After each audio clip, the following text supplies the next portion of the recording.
আমি জানি না যে এই ধর্ষকদের বাঁচানোর কি মানে বা তাদেরকে কেনই বা এত রক্ষা করা হচ্ছে, কিন্তু অন্যায়টা তো অন্যায়। এটা কোনো রাজনৈতিক মন্তব্য নয়, এটা কোনো পার্টিগত মন্তব্য নয়, আমার ব্যক্তিগত মনে হয়। রেপটা হচ্ছে মানুষের মানসিকতার উপর ডিপেন্ড করে। এটা কোনো লিঙ্গ ভিত্তিক তো রেপ হয় না। পুরুষও রেপ হচ্ছে, মহিলারাও রেপ হচ্ছে, রূপান্তরকামীরাও রেপ হচ্ছে, ইভেন আমরা যদি দেখি পশুরা পর্যন্ত রেপ হচ্ছে। তাহলে সেই জায়গায় দাঁড়িয়ে আপনি কিভাবে সেটাকে মানে আলাদা আলাদা করে ডিভাইড করবেন?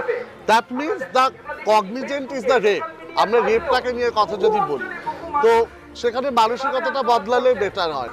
ফাঁসি দিয়ে দিলে তো তার 1 সেকেন্ডে মরে যাবে, সে তো কষ্টটা বুঝবে না। সেই মায়ের বাবার প্রতি কি কষ্ট গেছে, সেই মেয়েটার প্রতি কি কষ্ট গেছে, সেই 1 ঘন্টা ধরে তাকে যে ধর্ষণ করা হয়েছে, এই কষ্টটা তো তারা বুঝবে না। আমি বলবো তার, আমার কাছে, আমার ব্যক্তিগত মনে হয় তার যৌনাঙ্গ কেটে তাকে রাস্তায় নামিয়ে দেওয়া হোক, তারপর বাকিরা পাবলিক বুঝে নেবে।